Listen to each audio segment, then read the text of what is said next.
Good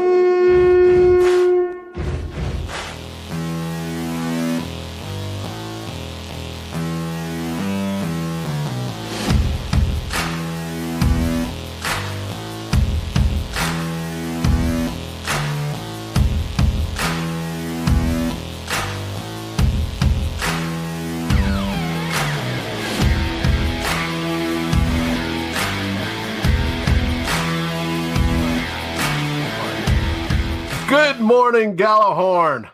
Dave back again, along with my trusty friend and co-host, Drew Bunting, the long-suffering left coast fan of the Minnesota Vikings. How you doing, Drew? All out here by myself. That's me. Doing great. What are we at, 84 days? I believe so. Somewhere in there. Yep, we're getting closer to that opening day kickoff. Now we'll have a little bit of football before then. We'll have, obviously, the preseason, and we have training camp. OTAs today ended. Mandatory minicamp today was the last day. We now go on a 5-week drought. Now, hopefully, we don't get any bad news of Minnesota Vikings players or coaches or anybody else over that time period. We don't want bad news. But in the meantime, Good Morning Gjallarhorn will be here. At least we love Good Morning Gjallarhorn. Good Morning Gjallarhorn. What have you got for me today?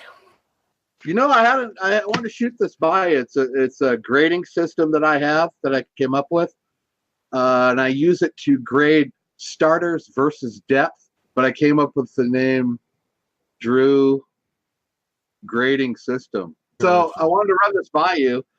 And I'm going to ask you about some of the players. We're just doing the offense today. We're not going to do the reserves. We're just doing the offensive players. And you give me a grade, scale of 1 to 10, 10 being far superior, 1 being ultimate scrub. And at the end, we'll come up with a final number, and we'll see where we sit on when I give the final grade out. But I've been doing this for a couple of years, and I wanted to run it by you because, you know, I trust your opinion on stuff. Plus, your beard is like perfect. I mean, have you ever looked at your beard closely? That thing looks like it's spun right off the thread of an angel. I wish. You look like you took that right off of Gandalf, bro. I mean, that's Hobbit-esque. It's beautiful. Good job, dude, on the beard. But use the power of the beard if you need to. If you need to go to that, go ahead and do it. But I'll run you through these players. These are who I think is going to be the starter, and you can give me a grade and an explanation, or just a grade and move on. It's all up to you. Gotcha. So we're going to try this little grading system game. And for you out there at home, you can play along too. Just give me a grade. Okay, Riley Reef, offensive line. We'll start there.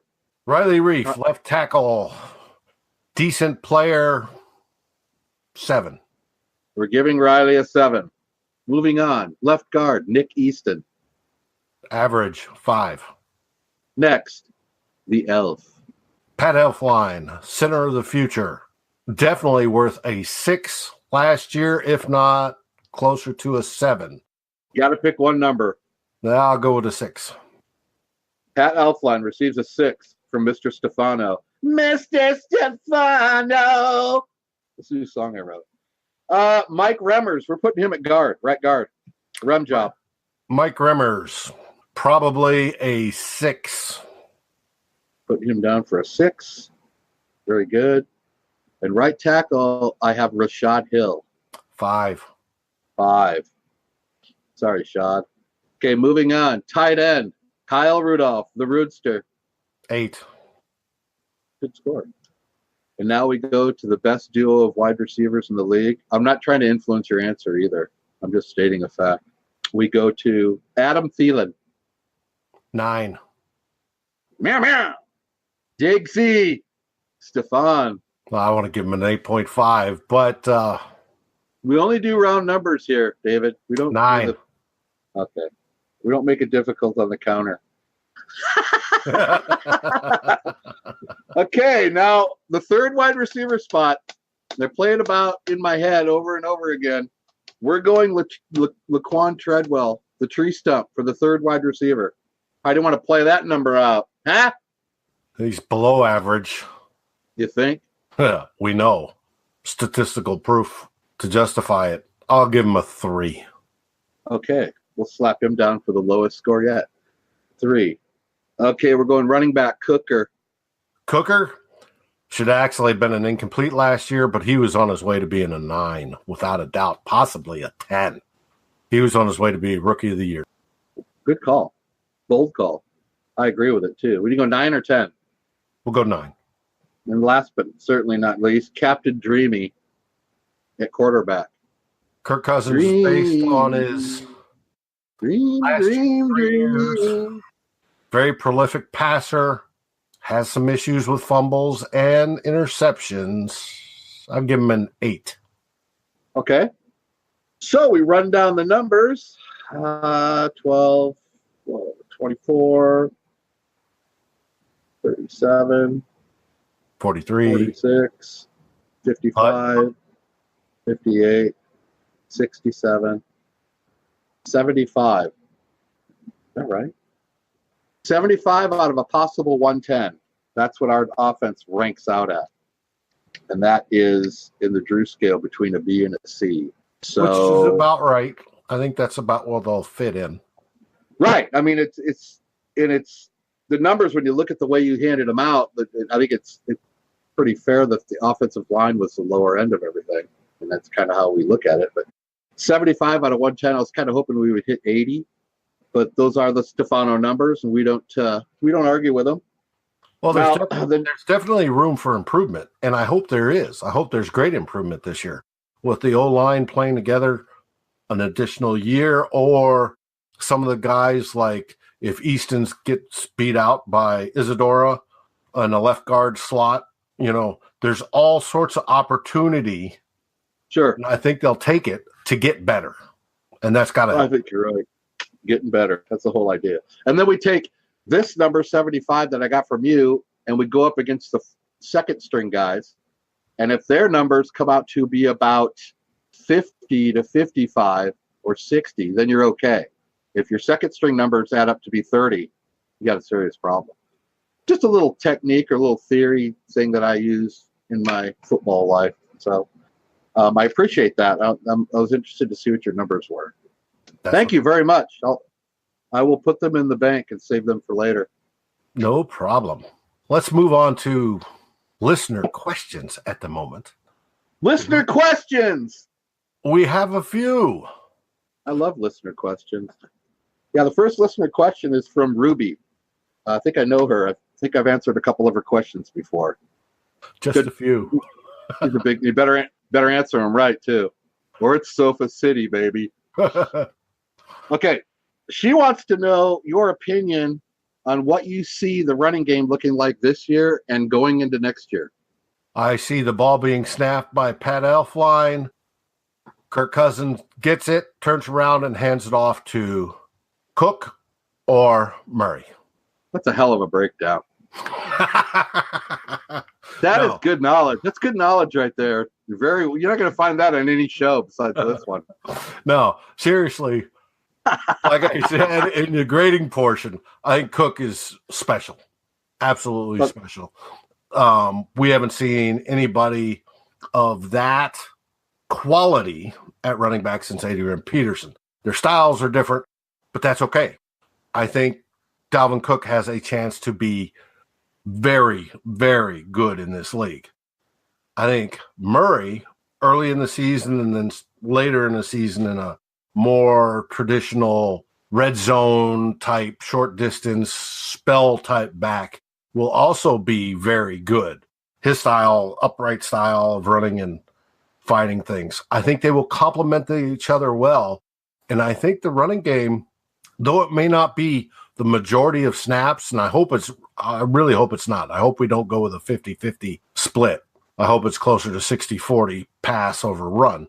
But I do think it will be vitally important and very productive for us. Do you think Murray ends up stealing the goal line carries? I do believe he has a good chance of sniping those touchdowns because he'll be in there when it's tight. Cook has the advantage. If he's not in there within the 10-yard line, well, then get motivated and score from the 25. Okay, that's a good answer. So we're looking pretty good with the running back position all the way around, looking safe this year. We still got to get our next guy in there, but, back up. Right, but I think the RB3 and the fullback will easily do their job. We'll move on. Good question. Thanks, Ruby. We'll go to Ryan from the Gjallarhorn group. Do you think we carry 5 or 6 wide receivers this year? And do you think we carry 5 or 6, and who gets the final 1 or 2 spots? That's assuming that the 4 spots are already locked up by Diggs, Thielen, Wright, and Stumpy. So say they're already on. What do you think?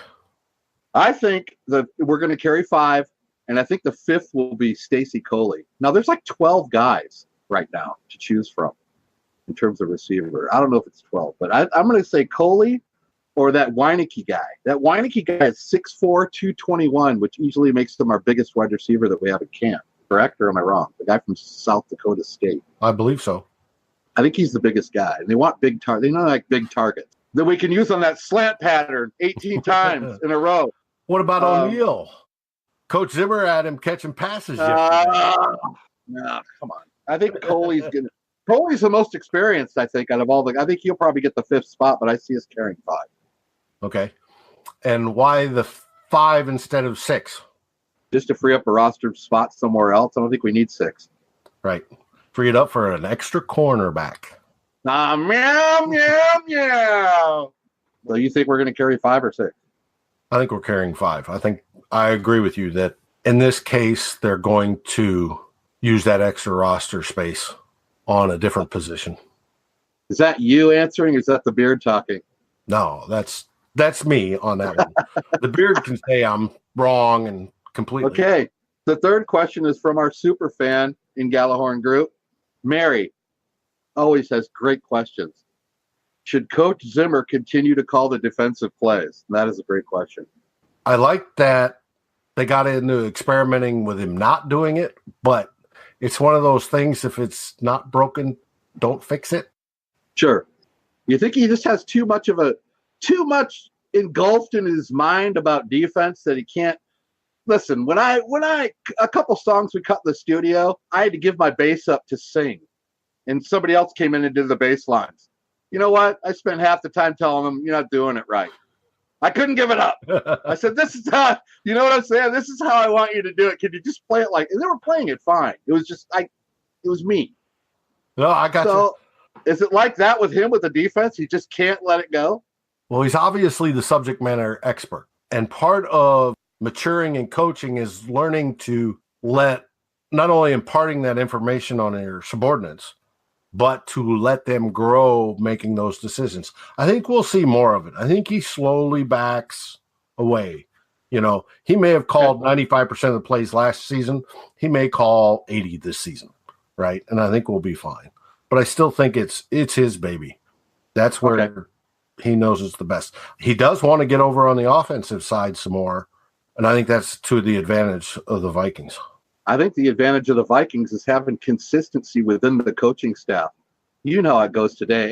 The way these teams are, different coordinator every year. I mean, it's always flopping around teams, different guys. The Vikings have been steady with, they've had a couple miscues at the offensive coordinator position, but defensively, it's been the same mindset, the same scheme for what, 4 years?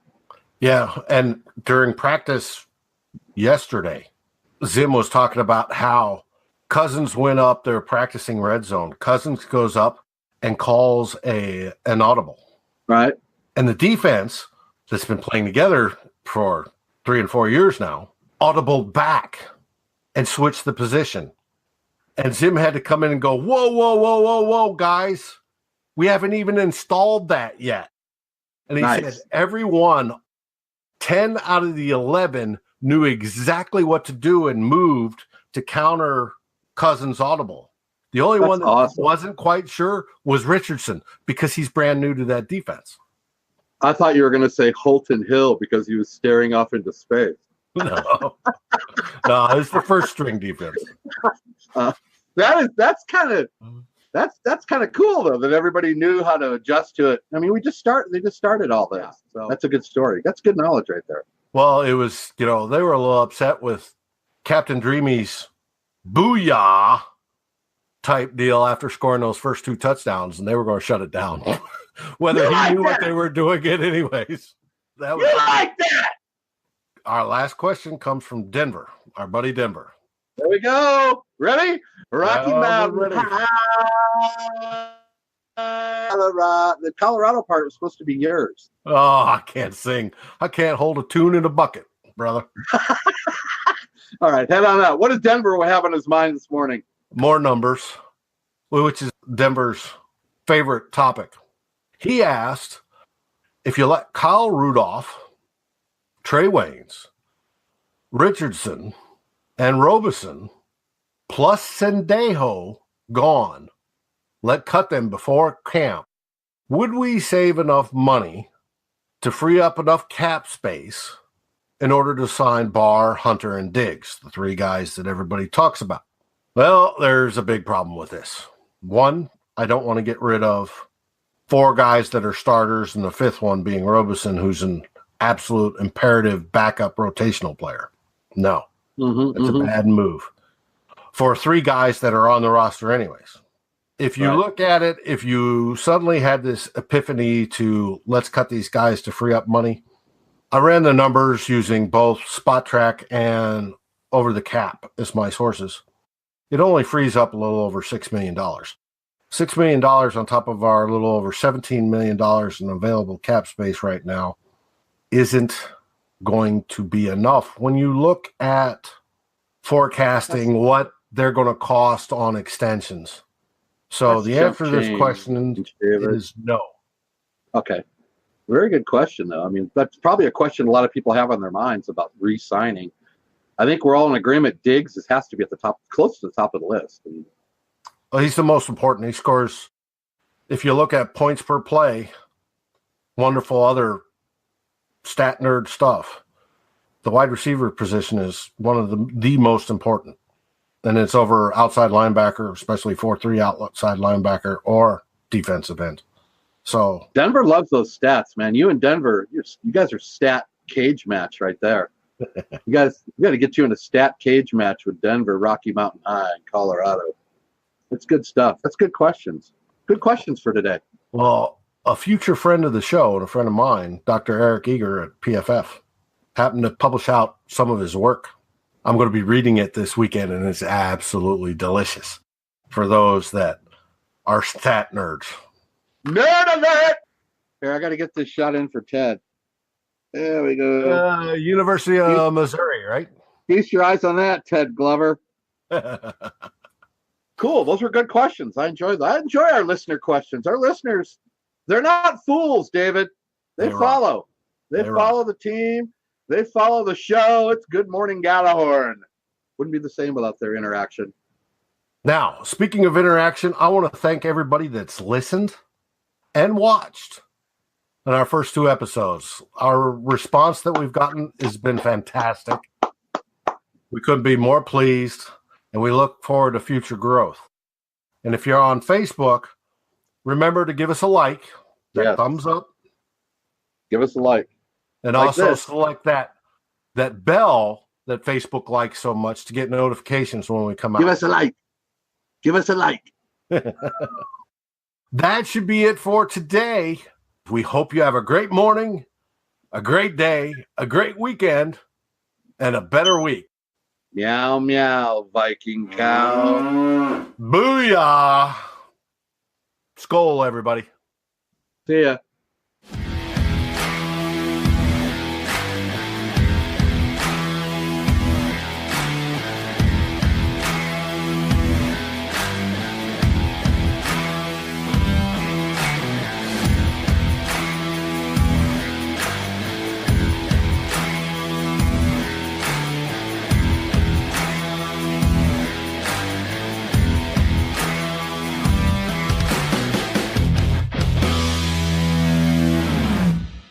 You can find me, David Stefano, on Twitter at Luft_Krieger. That's LUFT_KRIGARE. Thank you for enjoying the show.